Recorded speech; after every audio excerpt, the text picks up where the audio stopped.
Welcome to Strip Coverlet, where we squeeze the bigger picture out of literature. I'm Adrian Ford, and we are here for the 21st in a 34-ish part series, journeying chapter by chapter through Fairy Tale by Stephen King. I don't know why it always leaves my mind as I'm introducing it.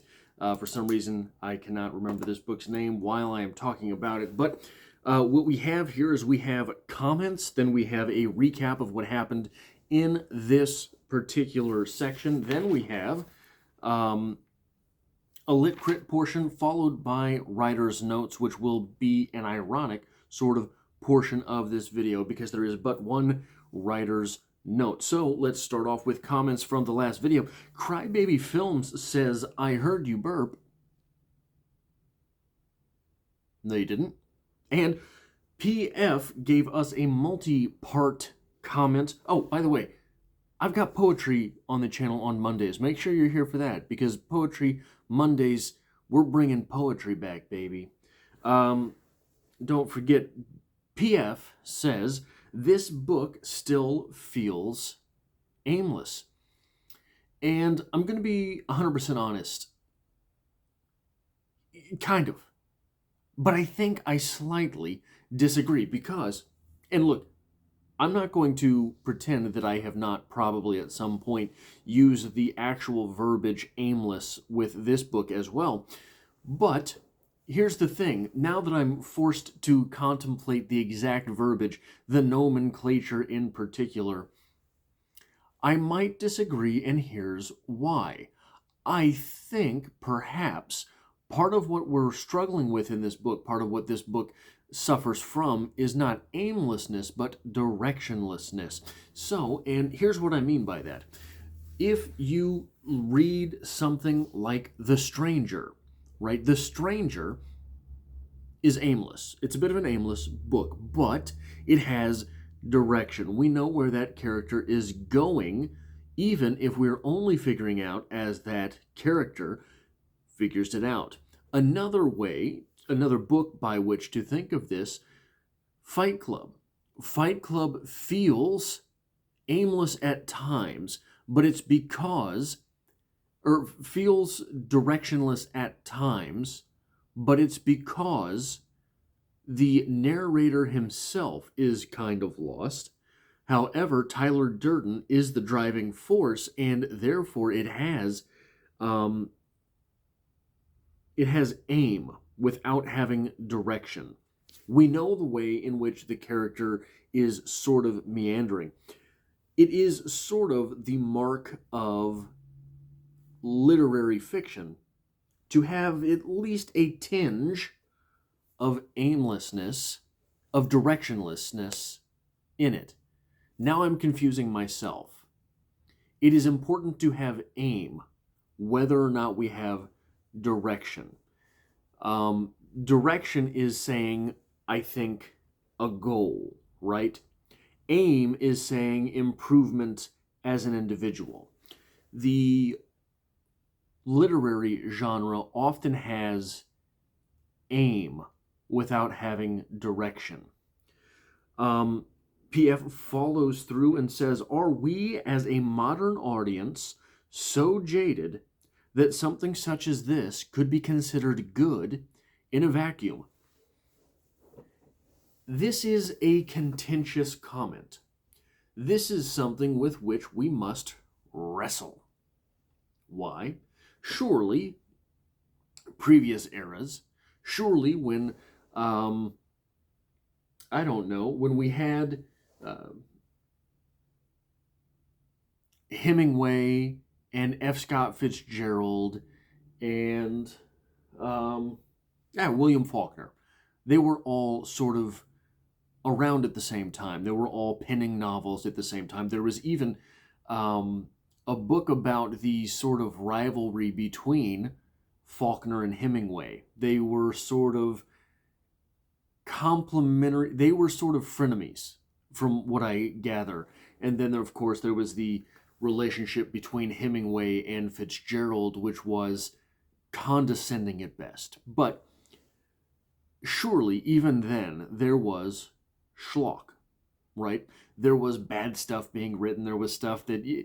So, for example, I was having a conversation with a friend this week about this book, and she mentioned this is a book you read once, you're not going back to. Yeah, no, I 100% agree with that. I don't believe that I will ever be revisiting Fairy Tale, which is unfortunate because I think that something like The Shining has great rereadability. Something like It has great rereadability on writing.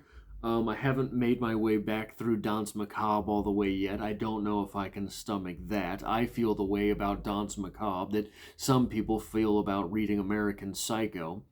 But I think that there is I don't think that there is anything in particular about today's day and age that is lending itself to the audience being jaded. Do I believe that something like this could be considered good in a vacuum? I think that there's definitely an audience for this. I think that there are definitely... So, what am I trying to say here? This is good to someone somewhere. If you have made it through 21 episodes of this, probably this is something like at least a noble challenge for you. If that is, if you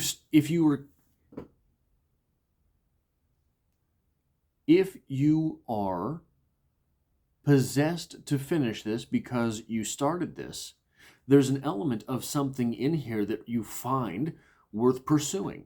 Now, if that's even just a hate read, then you're going to hate read it. But this is a great comment from PF, and I hope that we get comments like this on this video as well. So what happened here in Chapter 21, Aaron leads Charlie to a torture dungeon where people are prodded along on a treadmill lest they choke out. To provide electricity. These people on treadmills are strung up to provide electricity for those on high. Upon returning to the cell, Charlie realizes everyone is pretty beat up. And when Percy offers liniment, he uses his for Hammy. A little later, Hammy explains that Gallians ruled Impus for thousands of years, and they still do, as Flight Killer is a Gallian, but as it turns out, it is Gallian blood that keeps the whole ones as whole ones, keeps them from turning to gray. So if these people are whole, there's some Gallian blood in them. Eldon, Flight Killer used to be Eldon of Gallian. Eldon, he remembers, was one of Leah's brothers. Charlie ruminates on the dark well and what that might be. And we get this paragraph on page 382, which is a nice summary here. That might just be BS legend, but what if it wasn't? What if Leah's brother had gone down into the dark well, just as I had gone down into another dark well to get here, either to escape the purge or on purpose? What if he had gone down as Eldon and come back as Flight Killer? Possibly the god of the dark well was directing him, or perhaps Eldon has been possessed by that god, was that god. An awful thought, but it made a degree of sense based on the way everyone, gray people and whole people, were being wiped out, most of them slowly and painfully. And then he asks what could be done about it. We learn Red Molly is Hannah's daughter. After thanking Percy, Percy warns Charlie not to wash his hair. And why might that be? Because his hair is turning blonde. And Percy says, hey, and his eyes are turning hazel. And Hammy asks, Percy warned Charlie not to wash his hair. Hammy then asks Charlie, if he is the prince sent to save them all. Finally, everyone is wrangled up to go play. Now, what do we have to talk about here? Jumping into the Lit Crit portion on page 375. On page 375, we have a very strange scene. We have Charlie has been returned to his cell, and Hamie is quite beat up.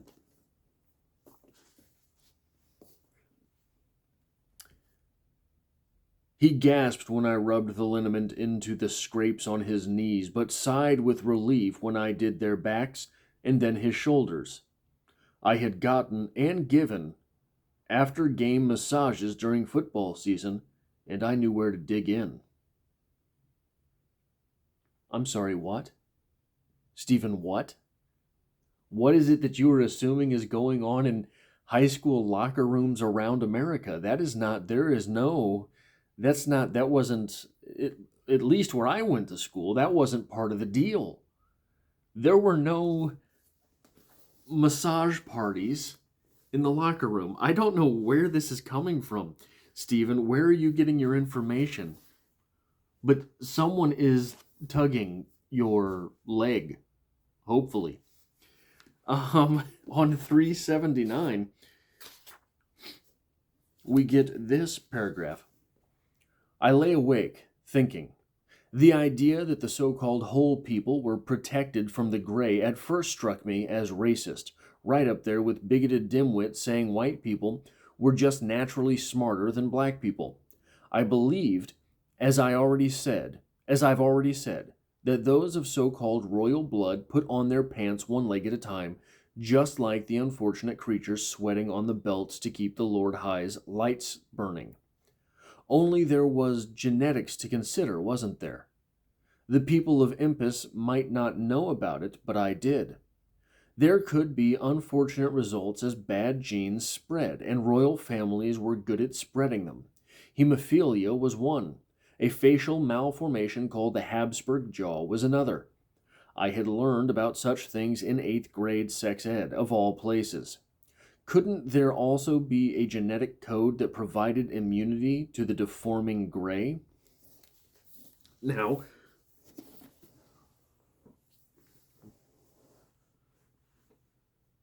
Stephen, you're coasting on dangerous waters here, because what you're doing is you are presenting the argument in support of something like racism, and then using your speaker to say, I don't believe it, while the argument is still in the world we exist in. What you've done here with this story is given us a superior bloodline. What you've done here with this story is given us the reality in the story, the reality of a superior bloodline. And then you're using your main character to disagree with said idea of superior bloodline. But it doesn't matter what your character does or does not agree with, because your world is proving that argument correct within the confines of the story. Now, perhaps it is that at some point this argument gets redone. At some point, the string is pulled and the sweater unravels. Maybe. I'm willing to concede that eventually Stephen King could realize the argument that he is putting forward in his story in the confines of this world.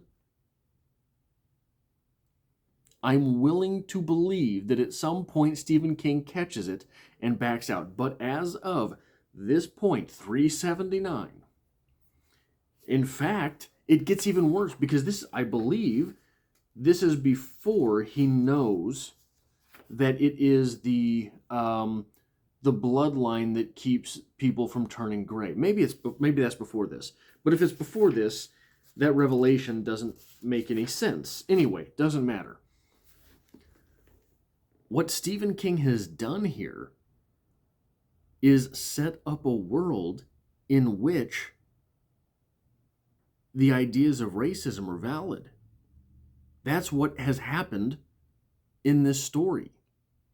Stephen King has taken his character out of our world and put him in Impus, where a royal bloodline makes people better than others, where certain people are born worth more, where certain people are the only people immune to disease. Just going to leave it there. Just going to leave it there for now. We're going to pluck that out, put it in the page, and leave it until later. And while we're talking about weird stuff, on 380, 3 days passed.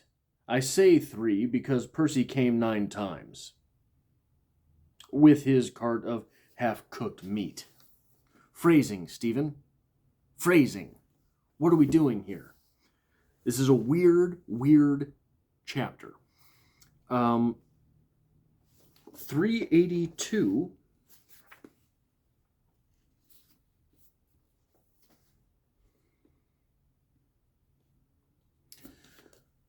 We have the wait a minute, where am I at here? I know this is absolutely scintillating to watch me figure out where I am in my notes, but you'll have to give me a second. 382, we have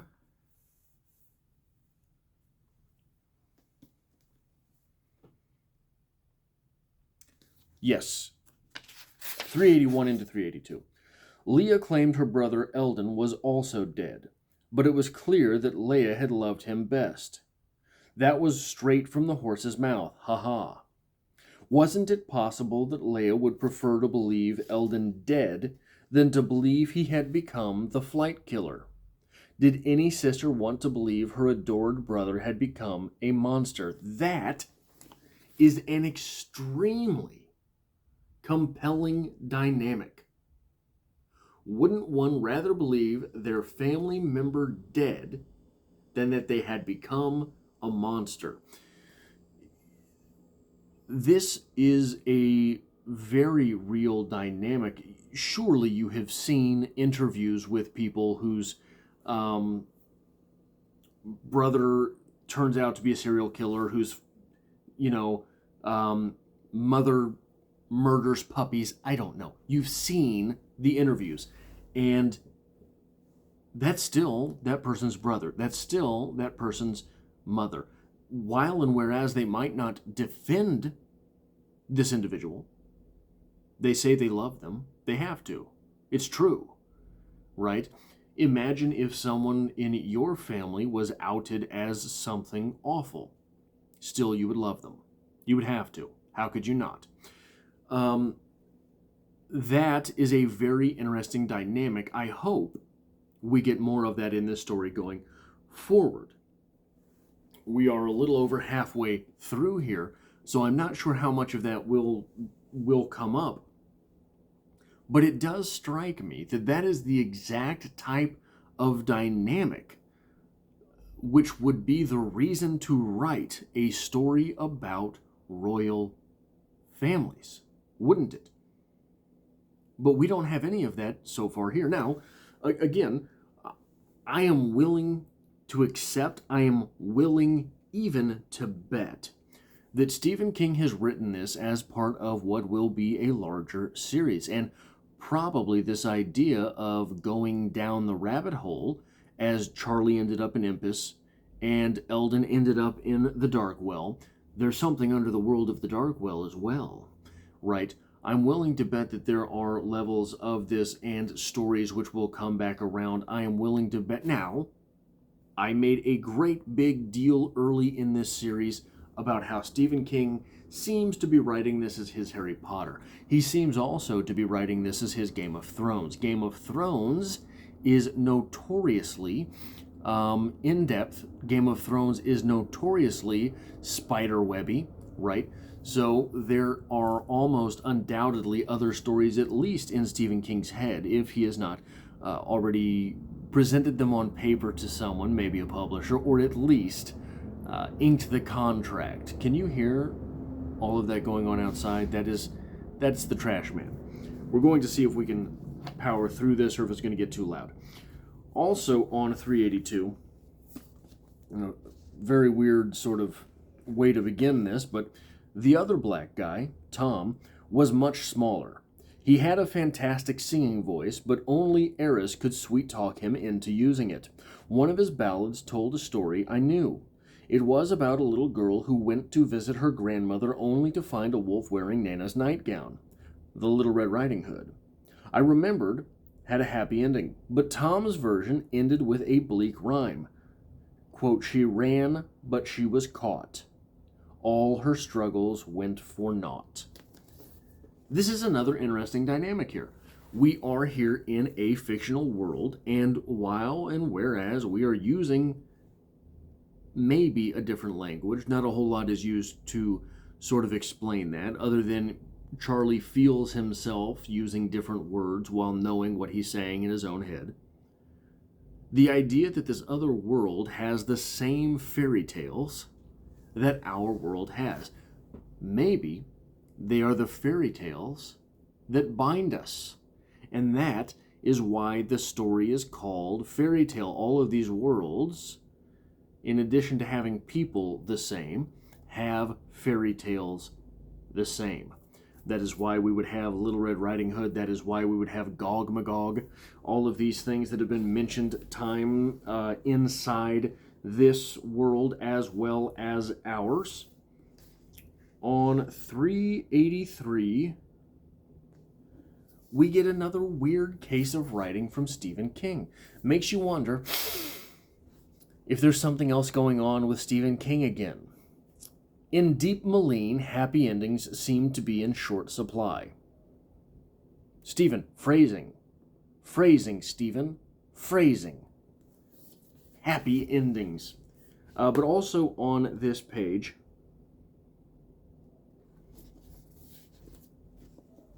and I'm going to apologize because I've lost something in my reading here that I don't know where it went. And what I mean is I forgot a character said something. Or something was said about a character. I can't remember which character something was said about. That's it. That's the one.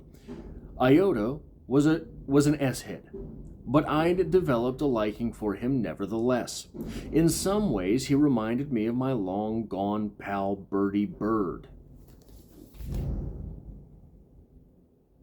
At some point in this story, am I wrong that Charlie stopped and mentioned someone looked eerily familiar to him, and he couldn't remember who?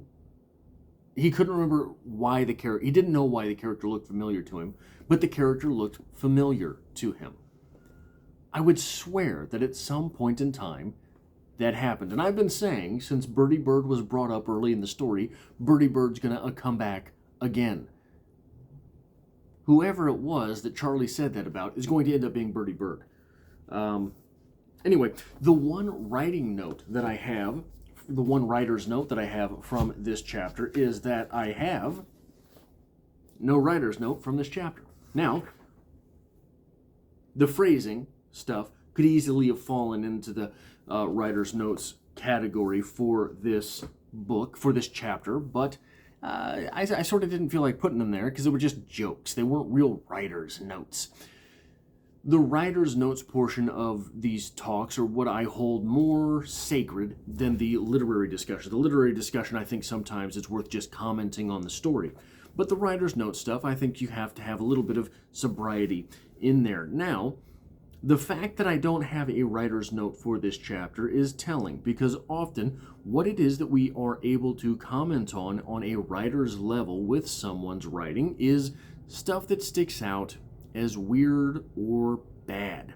Those are oftentimes the sticking points. A lot of times when writing is competent, and Stephen King is one of the most competent writers you will ever read, when writing is competent, which fits into his role not as a writer, but as a storyteller. You don't really feel it. This chapter, weird as it was very smooth. This chapter, strange as some of the wording was, went very fast.